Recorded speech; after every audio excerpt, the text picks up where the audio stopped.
Bonjour à tous. Où sont les chats GPT européens? Que peut proposer l'Europe face aux pionniers qui affichent déjà des premières dérives? Est-ce qu'il faut lever le pied? Chat GPT, c'est vraiment le sujet, je dirais même ces IA génératives, c'est le sujet qui va nous occuper aujourd'hui, pratiquement tout au long de l'émission. Des questions qui vont être débattues avec des experts, bien entendu, comme tous les jours. L'autre sujet à la une dont je voudrais vous parler, c'est une banque, et j'ai le patron de cette banque qui nous invite à consommer avec plus de mesures. On démarre tout de suite avec cette interview dans Smart Tech.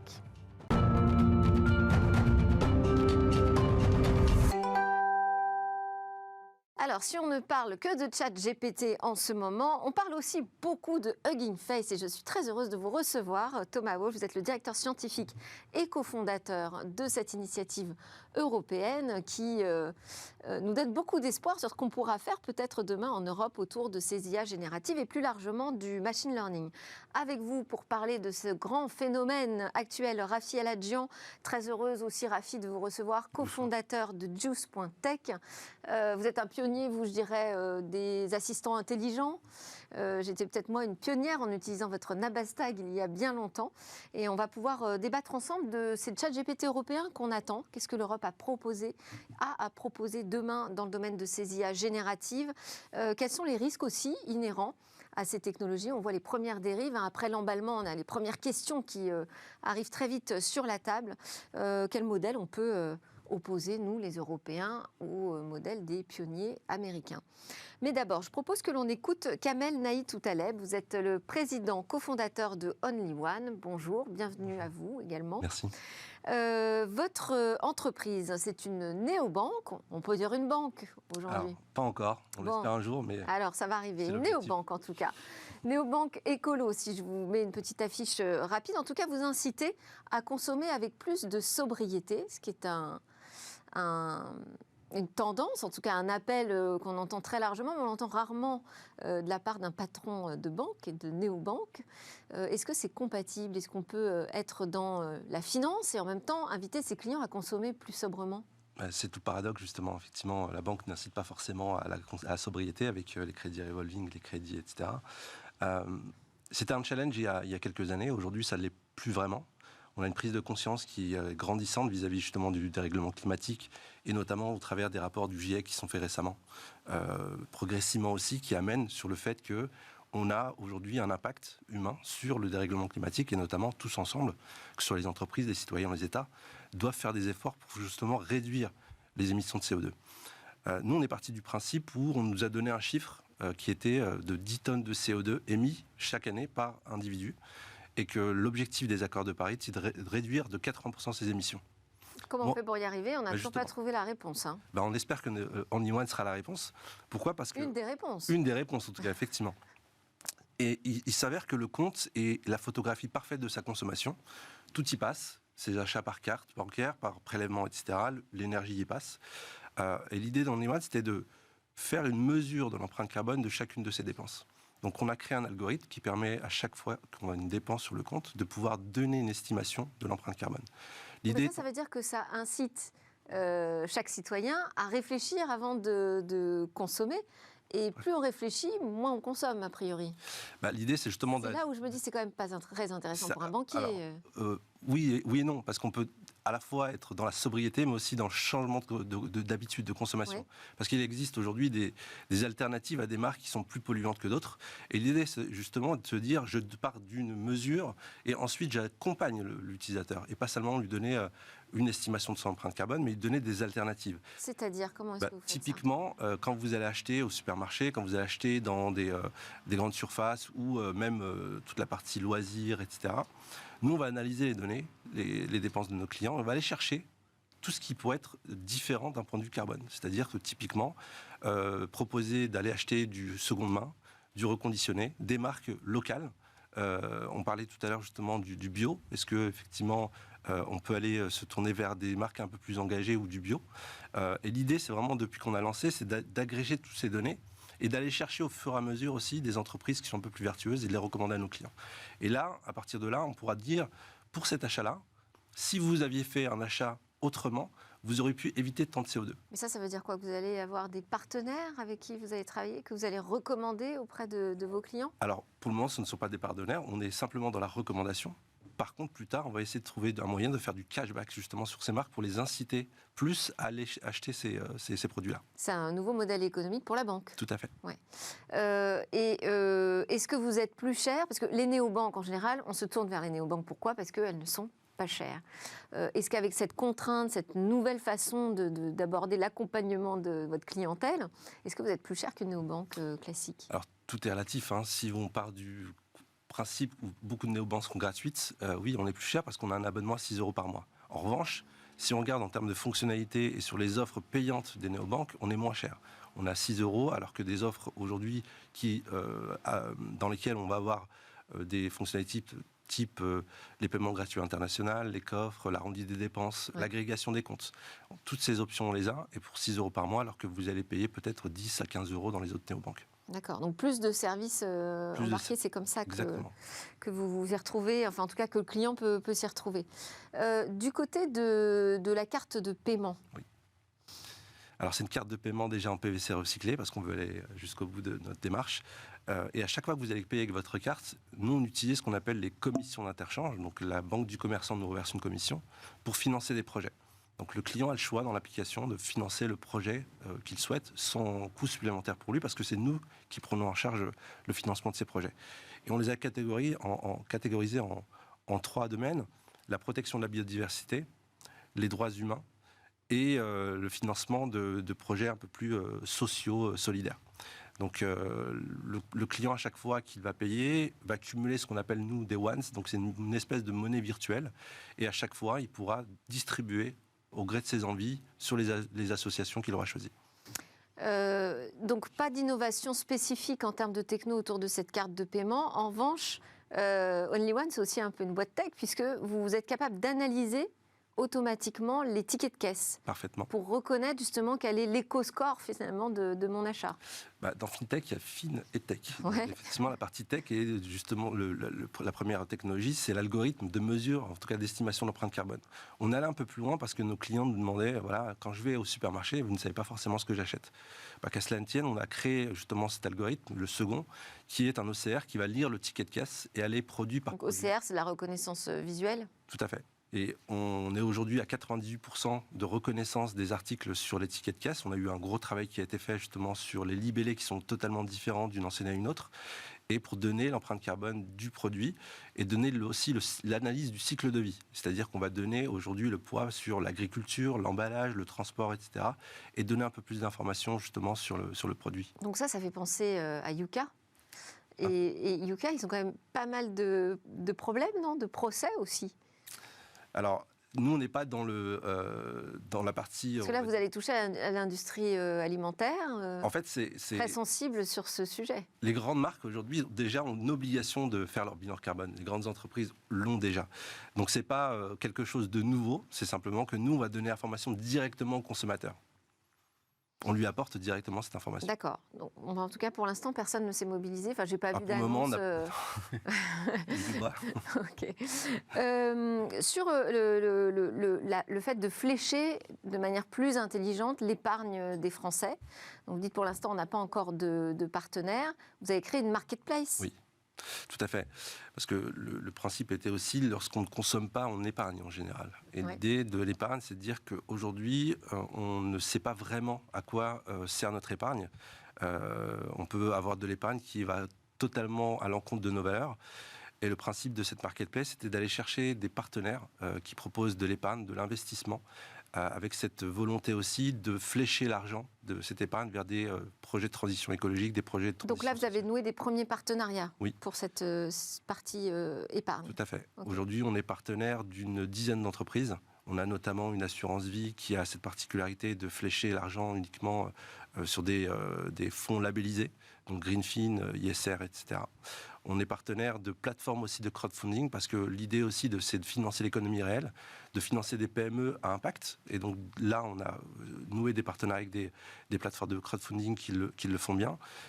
Aussi sur la transition énergétique, notamment un partenaire qui s'appelle Enerfip, qui finance des projets de transition écologique et des projets de fermes photovoltaïques. Donc l'idée, c'est aussi d'accroître cette marketplace. Et on peut y avoir accès, qu'on soit client ou non, de la banque Only One? Alors pour le moment, elle est réservée aux clients Only One. Okay. Mais on ne s'interdit pas le fait de pouvoir la mettre à disposition du plus grand nombre pour justement faire en sorte que le maximum de personnes puissent accéder à cette marketplace. Bah oui, parce que si je lis votre profession de foi, vous dites qu'il faut changer le modèle financier actuel ancré depuis des décennies, ça va nécessiter du temps, il faut déconstruire ce mécanisme. Parfaitement. Et là, c'est de la même manière, c'est de dire qu'au final, est-ce que l'intérêt économique prime justement sur l'intérêt du bien commun ? Et je pense que l'idée de mettre à disposition cette marketplace au plus grand nombre permettra à un maximum de personnes de sauter le pas et de se dire qu'au final, on agit tous dans le même sens et d'être aidé aussi à trouver les bonnes solutions, c'est aussi important. Parce que quand vous allez chercher, par exemple, typiquement, vous tapez sur un moteur de recherche épargne verte, vous allez avoir une multitude de propositions et certaines ne sont pas forcément vraiment vertes au final. Bon, donc vous êtes vigilant là-dessus. Merci beaucoup. Kamel Naït Outaleb de nous avoir présenté votre modèle de néobanque. Elle s'appelle Only One et ça permet de consommer plus sobrement. C'est l'heure de notre talk. On va parler davantage de techno. Vous restez avec nous. On va regarder où sont nos chats GPT à nous, Européens.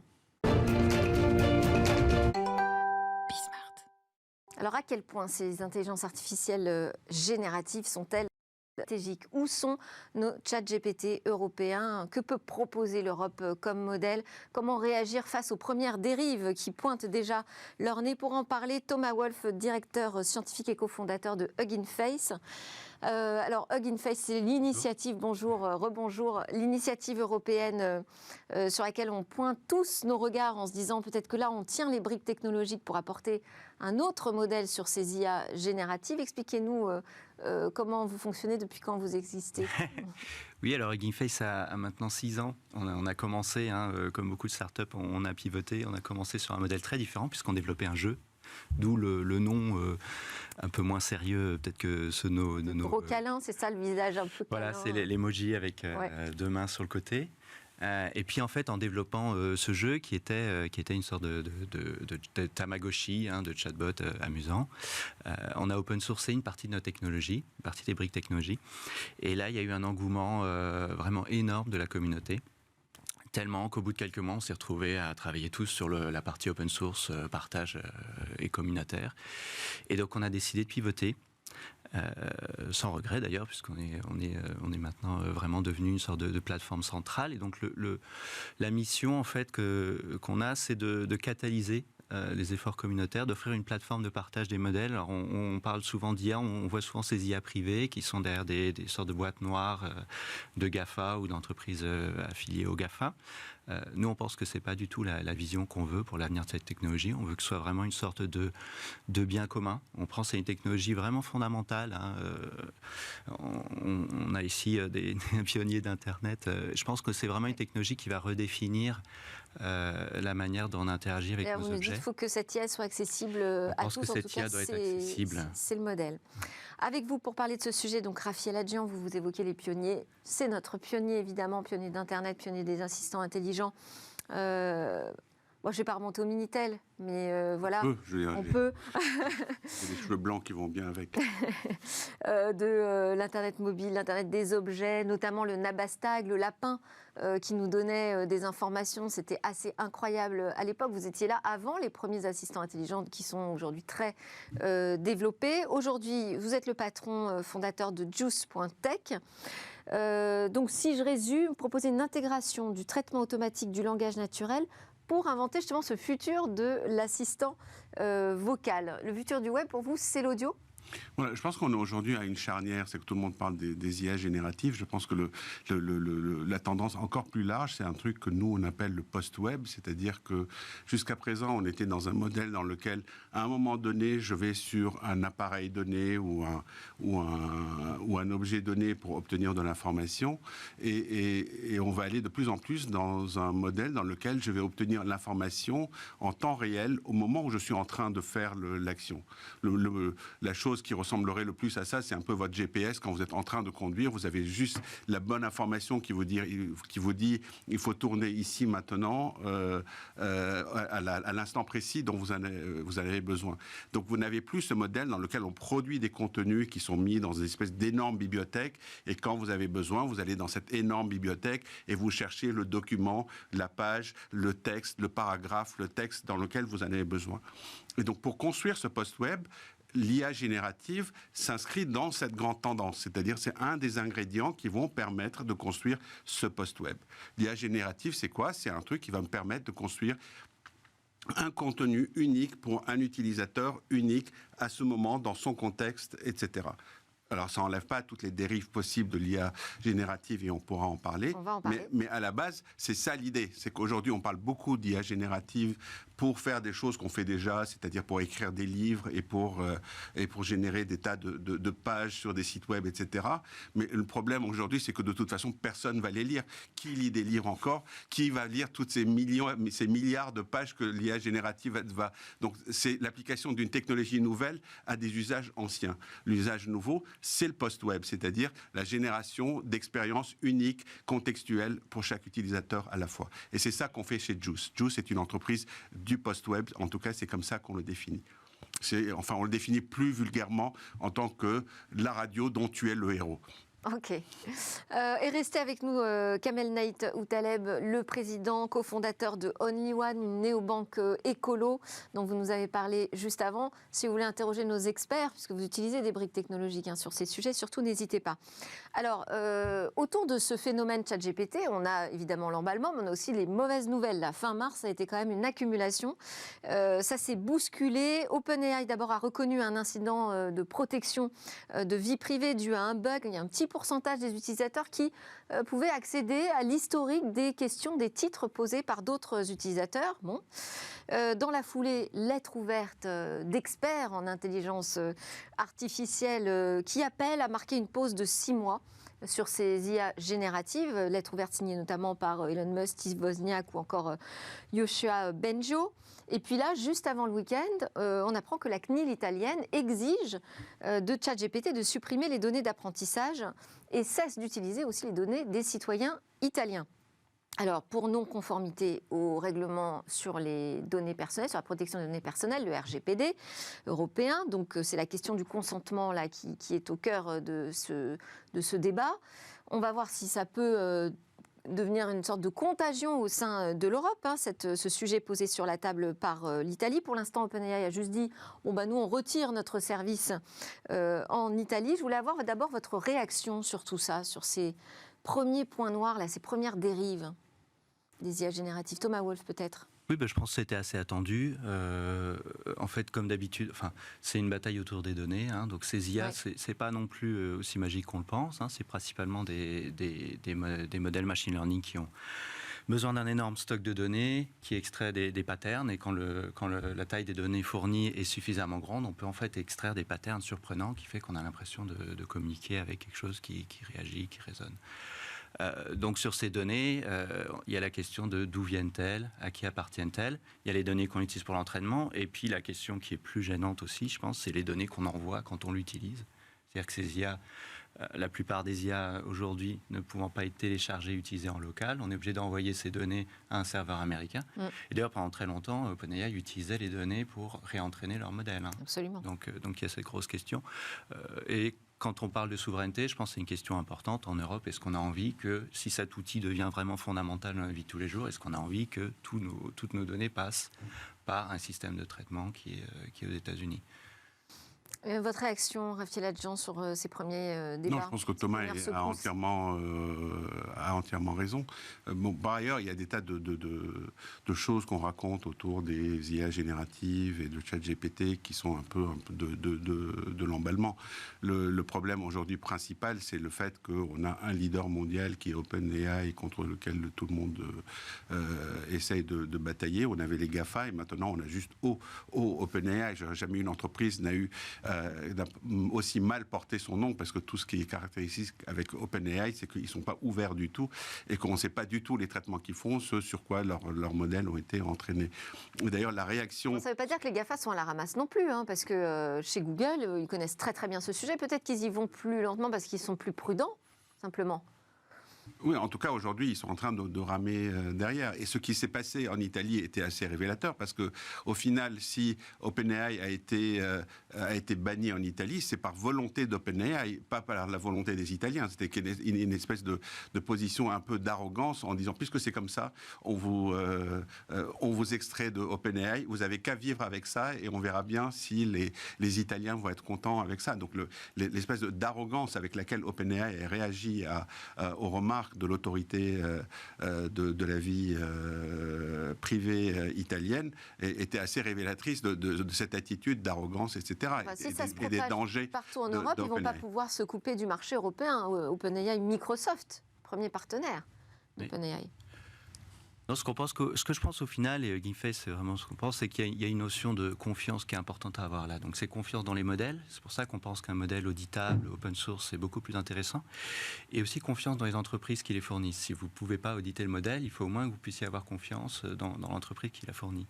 Et là, avec cette sorte de concentration de puissance en IA autour de vraiment 1 à 2 compagnies, OpenAI, Anthropic, quelques ex-OpenAI, mais... La question se pose vraiment, voilà, est-ce que ce sont des entités auxquelles on peut faire confiance, hein? Donc OpenAI était une non-profit au début. Mais est-ce qu'il est crédible, possible pour une entreprise qui travaille sur ces modèles d'intelligence artificielle de leur demander d'aller nettoyer toutes les données d'apprentissage de données personnelles issues du web ? Eh bien, est-ce que c'est pas ce qu'on devrait faire? En tout cas, on devrait pouvoir savoir au moins ce qu'il y a dans ces données, j'ai envie de dire. Ouais. Après, est-ce qu'on peut le nettoyer ou pas? On peut aussi n'être pas gêné par le fait que ces données personnelles soient dedans. On a vu que notre notion de la vie privée avec les réseaux sociaux, ça a beaucoup bougé. Ça a beaucoup changé. Donc, je ne sais pas si aujourd'hui, tellement de gens sont gênés par le fait d'avoir des données privées, mais on a envie de savoir quand même où sont nos données et d'avoir la possibilité, comme la RGPG, de retirer ces données si on veut. Et alors là, on se retrouve aussi encore avec ce sujet sur la protection des données, avec l'Europe finalement qui est peut-être un peu plus pénalisée que le reste du monde, parce que nous, ici, on ne s'autorise pas certaines pratiques au regard de ce règlement sur la protection des données. Est-ce que vous avez le sentiment dans vos développements technologiques aujourd'hui que vous avez peut-être moins de latitude pour proposer des choses ? Non, à aucun moment. À aucun Aujourd'hui, moment on pense que le RGPD fonctionne extrêmement bien. C'est que l'une fois qu'on a proposé de manière assez claire et limpide à un utilisateur de dire voilà ce qu'on va faire de tes données et voilà le service qu'on te rend en échange, en général, il accepte. Donc ce truc de la transparence et de mettre sur la table voilà ce que je te prends, voilà ce que je te donne, fonctionne très bien. Et dans 90% des cas, les gens acceptent. Le problème, c'est précisément de le faire de manière obscure et non transparente. Et on ne peut pas non plus, j'imagine en Europe, se priver de ChatGPT. Quand vous dites, Rafi, que c'est une mesure punitive de leur dire « Ah bah, vous n'êtes pas content, on vous enlève ChatGPT », c'est vrai que c'est un peu une mesure punitive, parce qu'aujourd'hui, on sait que ces IA génératives sont hyper stratégiques. Alors, se priver de ChatGPT, pourquoi pas? Ce qu'il faut surtout, c'est construire, je pense, nos propres ChatGPT en Europe. Ouais. C'est ça qui, je trouve, beaucoup plus intéressant. Et on a les moyens, je pense qu'il ne faut pas être du tout défaitiste.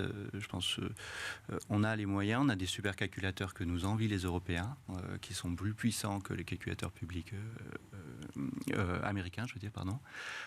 On a aussi des talents qui sont exceptionnels, qui d'ailleurs, avec un petit peu la chute d'attraction de Meta, de Google, ont tendance à revenir en France. J'entends beaucoup de gens qui créent leur start-up maintenant. Donc je ne suis pas très inquiet que dans quelques années, on puisse avoir des ChatGPT européens qui soient... Mais ce serait combien d'années? Et est-ce qu'on a le temps d'attendre des années? Là, c'est tout l'enjeu d'essayer de catalyser ce mouvement. C'est ce qu'on essaye de faire. C'est pour ça qu'on a créé Bloom, pour montrer que des modèles européens de grande taille sont possibles. D'ailleurs, sur Bloom, on a fait un travail sur les data qui était très Donc Bloom, c'est une IA générative? Oui. Alors, Bloom, c'est une IA générative qui a été entraînée en France. Donc il y a plusieurs versions. Il y a Bloom, Bloom Z, mais c'est une IA qui a la taille de GPT-3, qui est entraînée sur d'autres langues d'ailleurs que l'anglais, sur 46 langues qui couvrent le français et en fait les langues les plus parlées dans le monde. Et Bloom a été entraîné par un consortium ouvert. Donc l'idée, c'était que tout le monde pouvait rejoindre le projet pour voir ce qui se passait, participer à la création des données, participer à l'apprentissage du modèle, participer aux débats éthiques et légaux sur comment ça se passe. Et donc on a d'ailleurs un corpus de données qui est très très différent, parce que pour la moitié, il a été collecté de manière opt-in, c'est-à-dire les gens ont proposé des données à ajouter. Et on a un modèle donc pas de problème sur le consentement? Voilà, alors pour la moitié Déjà. seulement. Ouais. C'était un premier pas, Bloom, c'est un modèle de recherche. Mais on pense que ça, c'était surtout une sorte de preuve qu'on peut entraîner en Europe des modèles de cette taille. Et ce que je vois dans les suites, c'est qu'il y a énormément de modèles qui se créent, soit des consortiums académiques européens, soit des startups. Il y a tout un écosystème qui commence à apparaître. Oui, il y a une start-up que tout le monde regarde, la Dust, en France, parce que le cofondateur est un ancien d'OpenAI. Alors on se dit, ah, tiens, on tient peut-être la solution miracle pour vraiment proposer un autre modèle plus européen. Vous pensez que ces IA génératives, c'est hyper stratégique pour l'Europe? On doit absolument se positionner sur ce sujet, Rafi? Je pense que oui, elles sont stratégiques. Est-ce que maintenant, est-ce qu'il est trop tard pour rattraper le train? Bon, contrairement à Thomas, je pense que peut-être, mais il ne faut pas être défaitiste. Mais quand même, quand on parle en année, c'est vrai qu'on se dit ça commence à être un peu un truc répétitif. C'est-à-dire à chaque fois, c'est arrivé avec les GAFA, c'est arrivé avec les trucs. Soudain, on se réveille, les réseaux on se dit, sociaux. oh là là, les réseaux sociaux, etc. Et on se réveille en faisant un grand plan qui va donner des résultats dans 10 ans, qui en général finit en autre boudin. Pensez au cloud. On pense au cloud, l'argent qu'on a donné au cloud d'Orange, etc. Mais au Web 2.0 qu'on a lancé en 2010 en France, c'est-à-dire 10 ans après tout le monde et tout ça. Mais comme je disais tout à l'heure, l'IA générative est une composante d'une image plus grande. C'est-à-dire qu'il faudrait, ce qui manque aujourd'hui en Europe de manière générale, c'est une capacité de vision. La seule vision qu'on a aujourd'hui, notre seule capacité de projection, c'est de regarder ce que font les Américains ou les Chinois et de courir derrière. Ouais. Est-ce qu'on n'est pas capable d'avoir une idée, des idées propres, d'avoir notre propre capacité de projection, de se dire voilà comment on voit les choses évoluer dans 5-10 ans, on met l'argent derrière et pour une fois, on sera en avant. On l'a été du temps du Minitel, bon ça c'est le vieux con en moi qui en parle, on l'a été avec les objets connectés, où on a été en avance un peu sur les Américains et sur le reste du monde, etc. Il y a des cas où on a été en avance sur tout le monde, mais ça a été des capacités parce que on ne s'est pas posé la question on n'est pas juste les régionales de l'étape qui font un peu comme les Américains, mais en moins bien. On est capable d'avoir des idées, on est capable de faire des choses, il faut juste avoir le courage et les moyens de pouvoir le faire. C'est quoi les conditions à réunir? Les moyens, c'est-à-dire quoi? Des fonds d'investissement qui suivent ces projets? D'une part, des organisations dans lesquelles on met à la fois des chercheurs, mais des gens qui sont issus de, je ne sais pas, des sociologues, des anthropologues, des sémiologues. On a une grande campagne de campus en France, hein. C'est cette idée de mélanger justement la recherche publique, la recherche privée, d'aller mettre les entreprises du secteur, tout ça ensemble. Je pense au campus cyber, mais il y a d'autres initiatives qui tentent de regrouper comme ça des compétences différentes. Pour autant, on ne voit pas émerger encore, comme vous le dites, de vision puissante de l'Europe sur ces sujets. Si ça commence vraiment, mais je pense que je suis vraiment aligné avec ce que dit Rafi, c'est-à-dire qu'il faut pas qu'on essaie de copier, il faut faire vraiment notre manière. On a beaucoup de success stories en tech quand même en Europe, mais on l'a toujours fait différemment des Américains. On l'a toujours fait avec, par exemple, une approche open source, VLC ou ce genre de choses. Ce sont des success stories qui sont françaises. C'est cette approche différente, et je pense que c'est là qu'il faut qu'on aille faire valoir nos forces. On parle beaucoup de l'open source nous dans Smart Tech, hein, c'est un sujet qu'on essaye de défricher régulièrement.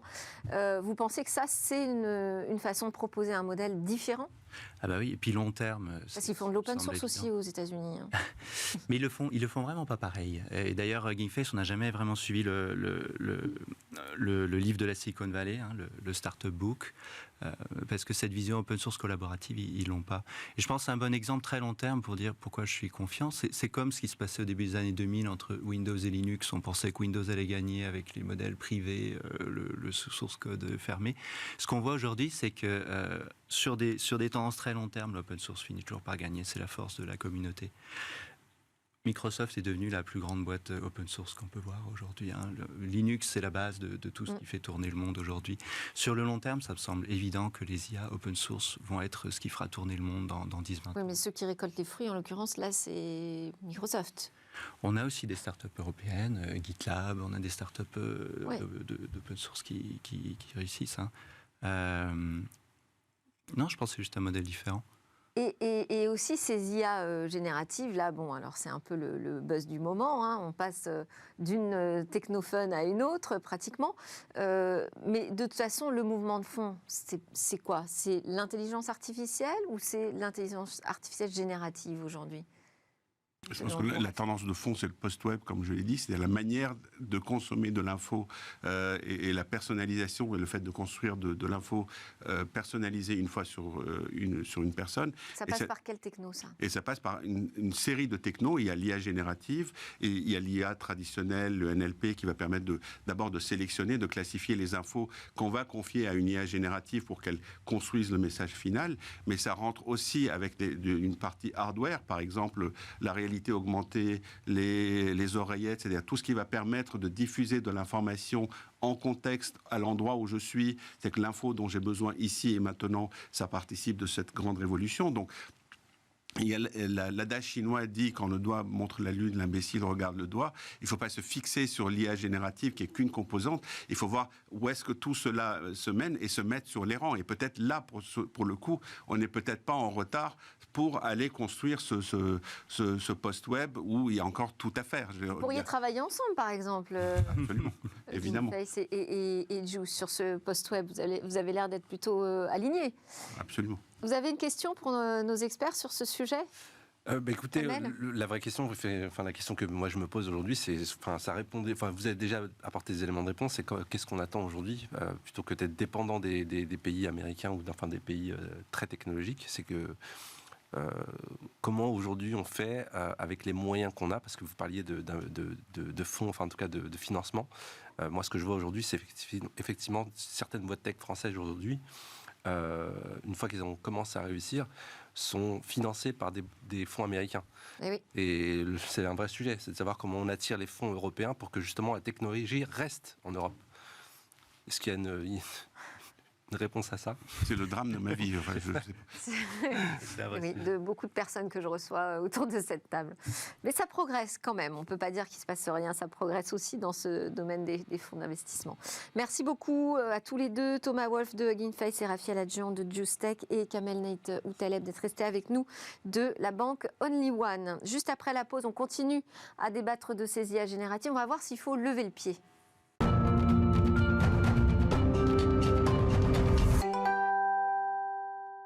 Deuxième partie de Smart Tech, on reste sur ce fil rouge, ChatGPT, les IA génératives. On en parle avec David Lacomblette pour son point de vue. David Lacomblette, le président de la Villa Numéris. Bonjour David. Bonjour Delphine. Alors, donc on a plusieurs personnalités experts de l'intelligence artificielle. On cite souvent Elon Musk, mais c'est pas le seul. Il y a aussi Steve Wozniak, Yoshua Bengio, qui sont vraiment des personnalités importantes dans le domaine des techs aux États-Unis, mais pas seulement, qui demandent une pause dans la recherche sur l'intelligence artificielle générative.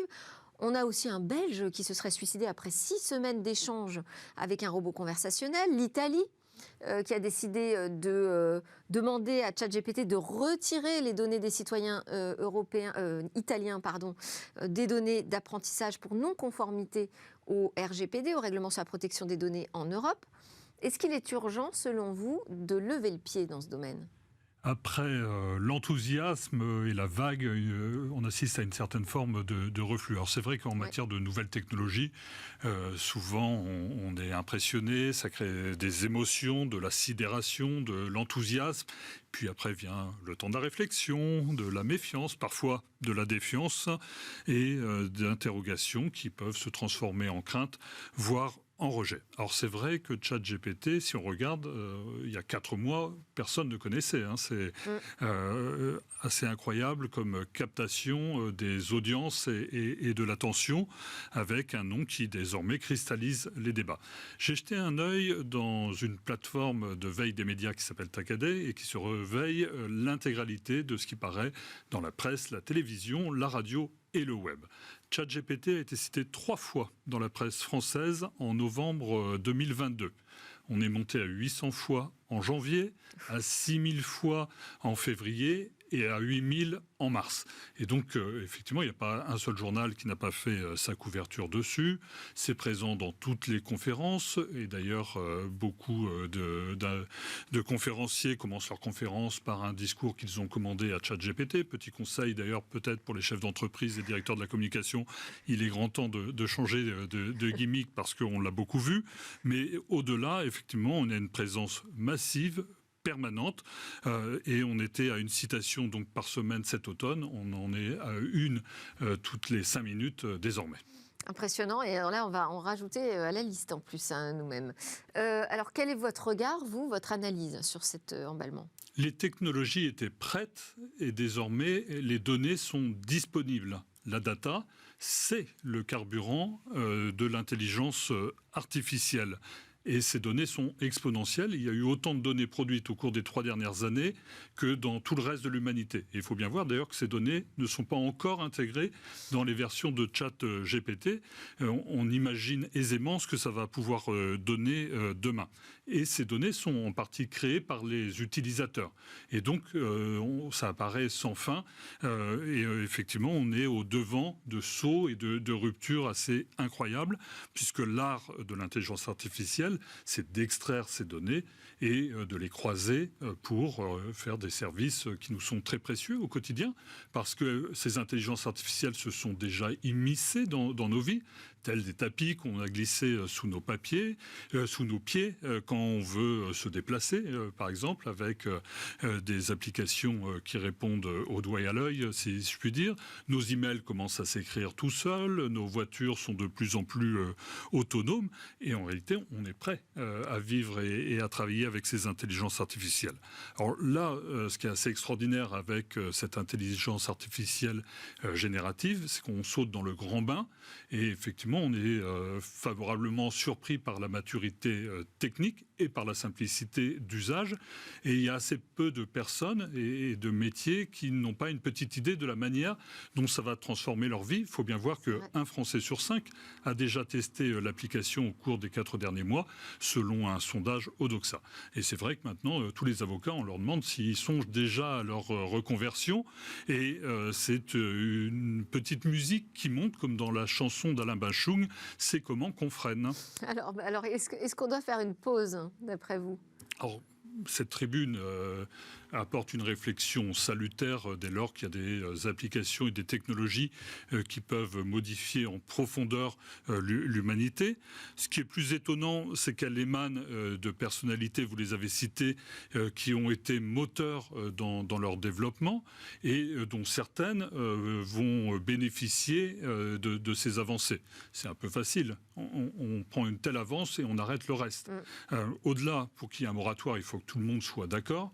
Je ne suis pas convaincu que la Chine soit complètement favorable quand on voit que cet État a fait des intelligences artificielles un fer de lance de la surveillance généralisée au sein de cet État. Donc on va tout droit, non pas dans une guerre, mais un affrontement entre deux puissances technologiques efficientes que sont la Chine Asie-Pacifique d'un côté et les États-Unis d'Amérique de l'autre. Et l'Europe alors ? David. L'Europe n'a pas dit son dernier mot. On l'a vu sur le plateau précédent. Un terrien sur 10 est européen. C'est peu et beaucoup à la fois pour faire bouger les lignes, pour éveiller les consciences, pour gagner en humanité. Ce sont nos signes distinctifs, avec la qualité d'ailleurs de formation de nos ingénieurs que les big tech s'arrachent, il faut bien le voir. On a su innover en matière réglementaire et légale avec par exemple le RGPD, le règlement pour la protection des consommateurs dans le maniement des données. Il y a plusieurs règlements en cours d'élaboration à Bruxelles, dont un sur l'intelligence artificielle qui devra trouver son application dans les mois qui viennent. Alors on va prendre un peu de retard parce que ChatGPT, par exemple, n'était clairement pas pris en compte dans ce règlement, puisqu'il va réguler avec une approche par les risques, qu'ils soient minimaux, limités, élevés ou inacceptables. Et c'est vrai que ChatGPT apparaît comme bien inoffensif. Et d'ailleurs, il y a plein de choses qu'on ne peut pas faire. On ne peut pas avoir la recette d'une bombe nucléaire, par exemple, avec cette intelligence artificielle. Néanmoins, effectivement, on voit bien que ça pourrait créer des monstres si on n'y applique pas des valeurs éthiques. Mais ce n'est pas tant les solutions qu'il va falloir réguler que ce qu'on peut en faire.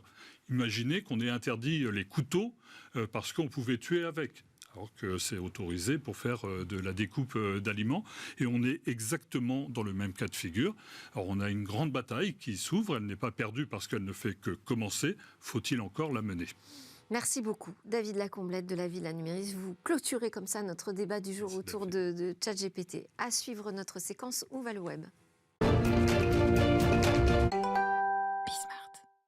Alors, pour terminer cette édition, Eva va nous expliquer pourquoi le Royaume-Uni abandonne son projet dans les NFT. Le Royaume-Uni abandonne son projet NFT 1 an seulement après l'annonce du lancement de sa collection. Un projet confié initialement à la monnaie royale britannique. On parle de NFT d'État officiel, donc, qui devait être lancé avant l'été 2022. Mais la collection n'a finalement jamais vu le jour. Mais alors pourquoi le Royaume-Uni jette-t-il l'éponge ? Premier argument, l'incertitude économique qui entoure les actifs numériques. Pas besoin de vous rappeler l'effondrement du secteur en 2022. D'après une étude de Dune Analytics, le volume d'échanges de NFT a vécu sur l'année une chute de l'ordre de 97%. Autre incertitude, l'aspect spéculatif de ces actifs. Du côté du gouvernement britannique, rien n'assure que l'investissement dans les NFT est une option sûre.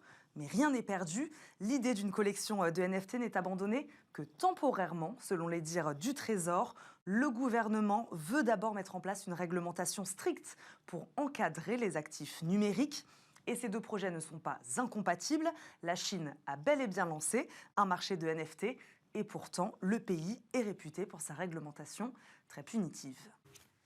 David Lacomblette, les NFT, on n'en parle plus, hein, c'est ChatGPT ou rien en ce moment. Effectivement, à chaque année, son effet de mode, et qui peut nuire d'ailleurs à la technologie in fine, mais on ne doute pas un instant qu'elles reviendront au grand jour et rapidement. Oui, parce que d'ailleurs, Raphaël Adjan le rappelait, hein, il n'y a pas que les IA génératives pour le post-web, le web du futur, il y a plein de technologies. Merci beaucoup à tous de nous avoir suivis. Merci David Lacomblette de la Villa Numéris d'être resté avec nous jusqu'à la fin. Vous pouvez nous écouter sur la chaîne Bismart, en podcast également et en replay quand vous voulez, et nous suivre sur les réseaux sociaux. À demain pour de nouvelles discussions sur la tech.